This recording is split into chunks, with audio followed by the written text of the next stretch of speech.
headsets working? Yes? Brilliant. Well, thank you all for joining us today, despite the weather, the rain, the heat, the lack of sleep if anyone has small children like I do.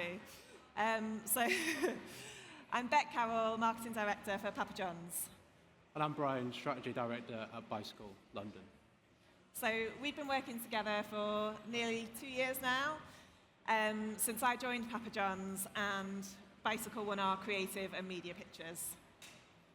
So we're here today to tell you about the role that marketing has played in the Papa John's business transformation. As well as give you 5 simple rules for Underdog engagement that you can apply to your business.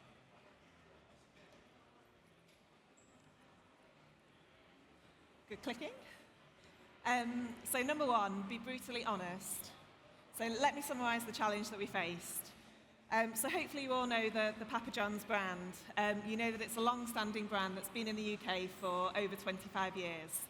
However, we had low engagement with our customers as well as our internal and franchisee teams. Our global brand promise of better ingredients, better pizza had been diluted over the years based on kind of inconsistencies across the customer experience. So whether that was store fronts, online ordering, ops, or comms. This had led to a period of declining sales. So despite having what we believed was a market-leading product, you could have a great experience one day and a less favourable one the next, depending on what, where, and when you ordered. But the good news was we knew that there was lots of opportunity. The pizza delivery market was promiscuous, and the main player was dominating based on size rather than brand loyalty. So it was time for us as a brand to recapture our challenger mindset, transform the business, and take a larger slice of the pie. And I apologise that it's not the first pizza pun that you are going to hear today. So we stripped everything back and we forensically analysed all aspects of the business. And we developed a multifaceted game plan for everything that needed to be done. It was the sequencing of this that was the most essential. There was some serious groundwork that we needed to do to fix fundamental aspects of the business before we defined our position or upweighted our spend. In marketing, we ensured we had the right people for the job, from agency partners that shared our values, as well as team members that had that underdog mentality. I'm very happy to see a lot of them sat on the front row here. We overhauled our budgets, as well as kind of unburdening ourselves from historic poor financial commitments.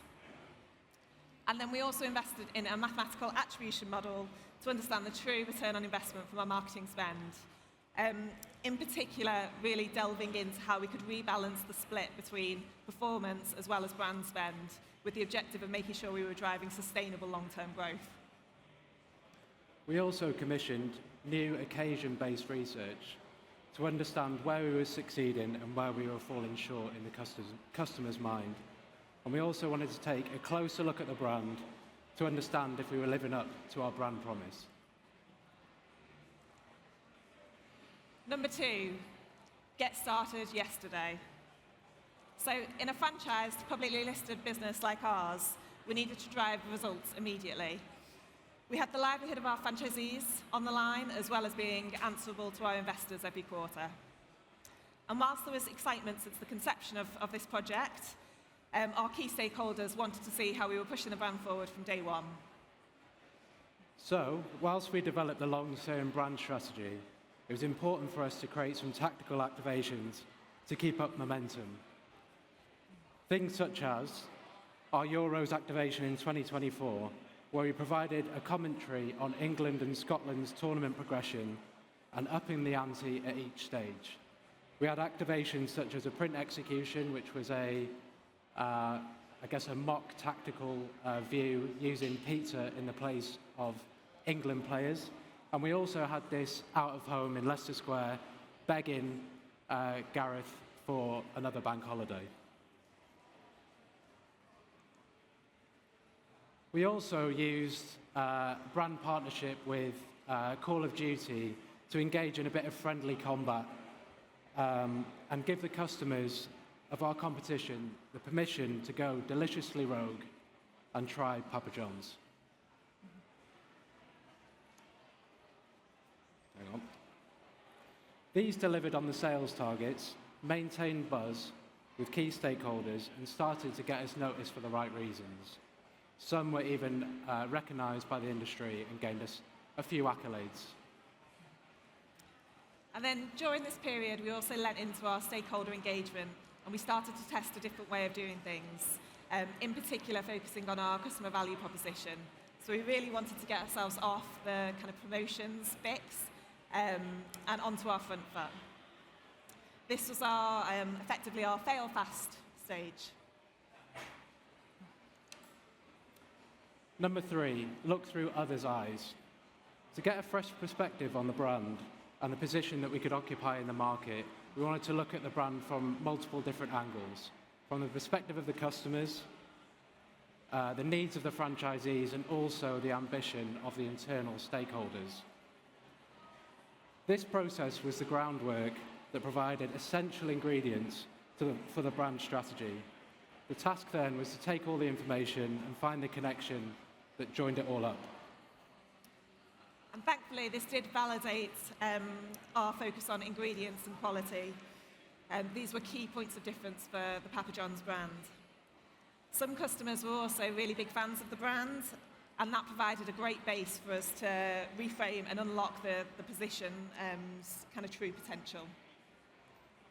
Better still felt like a powerful claim for the market, but we felt like it needed a new articulation. An articulation that could encapsulate our underdog mentality, our turnaround, and our commitment. The reframe of this would be that better isn't a claim, it's a pursuit. An idea that we can always keep improving, keep striving, overcoming obstacles, and exceeding customer expectations. It gave the business a new purpose. One real learning from this process was that kind of uncovering your angle needn't be the result of lengthy or expensive research. So sometimes you can find your way relatively inexpensively, use relatively cost-effective methods that either prove or disprove your theory by engaging with different areas of the business or taking external viewpoints. So you may never know your brand's kind of full potential until you look through the eyes of others.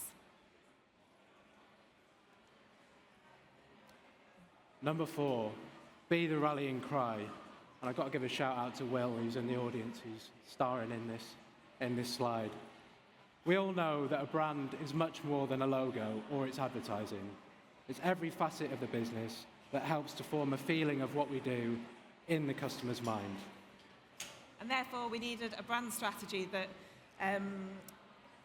would be applicable across the whole business, not just communications. So we needed to consider how the pursuit of better will come to life in other departments. For example, better product development to improve things like core recipes or NPD, better loyalty program that rewarded customers after nearly every purchase, or better and simpler value proposition. So aligning the business to this pursuit of kind of better was a powerful mindset shift that enabled teams to turn weaknesses into strengths, and also celebrated and helped them to achieve huge progress in their respective areas. In essence, we'd be using this project to create huge cultural shifts across the business. And we all needed to work together, so we needed that cultural shift if we were going to turn around the business. It's where we could also lean on the robustness of the research to prove to the organisation that the strategy had good groundwork. It helped to ensure buy-in across functions. Number 5, leap now or wait forever. Creatively, we were entering a new frontier, trying something that the brand in the UK hadn't done in a long time. We needed to take a brave leap, which is not an easy thing to do when the expectations of the entire business are riding on this first impact and going to market. So we launched our new creative platform devoted to the dough. This was a key and our first real kind of consumer-facing milestone within our brand turnaround. And it reinforced and relaunched our commitment to better pizza and better ingredients. It provided a platform as well to shape all kind of our comms outputs moving forward, whether it was PR, social, marketing, and beyond. Its essence also celebrated the huge milestones that we'd achieved across our customer experience and the improvements that we'd made. And it celebrated the devotion of each and every team member who'd helped us to drive that change. However, a really important thing about this was that it was credible now. This was important. The creative platform should solve your immediate task or the challenge in the here and now, but also be mindful of how this fits within the long-term plan. And in our case, we had lots of great things that we wanted to say, but we knew that we still needed to make further improvements before we could say them. So this helped us to enable us to build like a 5-year plan that we could unlock over time. And that would further define how Papa John's would create and build on creating more meaningful connections with customers while celebrating our values and fueling growth in the future.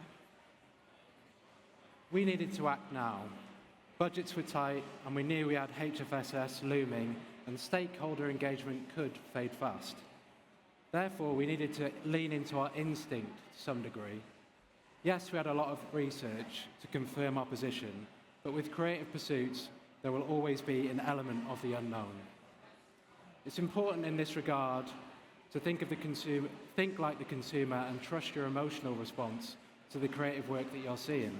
Because if budgets or timelines are tight, then rationalization of the approach plus your emotional response should get you through.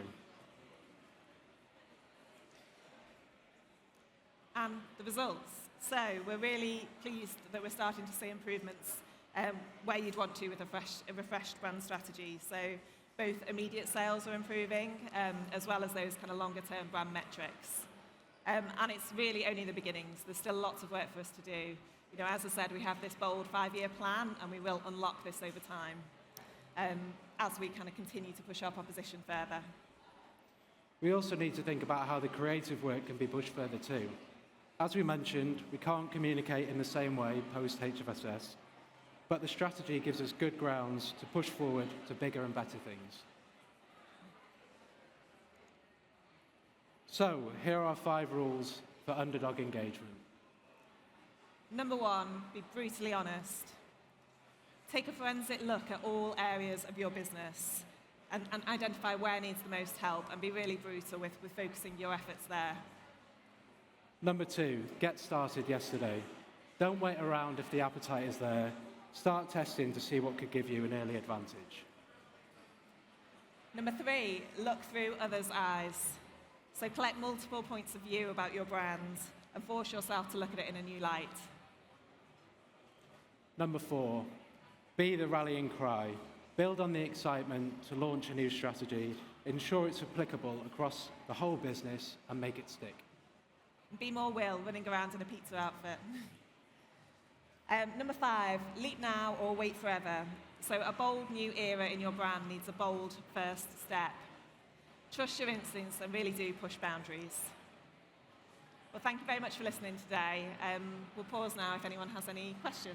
Are we doing questions? We do. We have questions. 3 have come through. Are you ready? Live from the audience. Okay. Sorry, can you hear me? Yeah? Yeah. Yes, okay, sorry. We've got 3 come through live from the audience. Question 1. What are your plans for your loyalty program, and how do you plan to stand out against your competitors? Yeah. So our plans for our loyalty program. So we, as I'm sure you all know, it's relatively new in market. I think how we plan to stand out from the competitors, I think looking at what other people are doing, it takes a much longer time to build rewards with competitor programs, whereas the real point of difference with the Papa John's loyalty program is that you're pretty much rewarded with every order.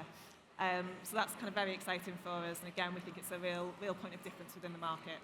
Our plans, watch this space to see what we continue to do with this. Thank you very much. Okay, next question. What's the percentage uplift in top-line revenue since the work began? That changes on a day-to-day basis, but we are seeing sort of, our focus is around 2% uplift, and we have delivered on that so far to date. That's great to hear. And final question, can you test too much and put off an audience? Yes, absolutely, and I think one of the things with this project was, can you test too much? You probably can't test too much if you have the money for it, but I think you need to be really laser in terms of where you're choosing to spend it. So in our case, budgets were tight as well as timelines. So, we did do some testing, particularly with the customers who loved the brand. However, we didn't have the time or resources to do, huge amounts of consumer testing.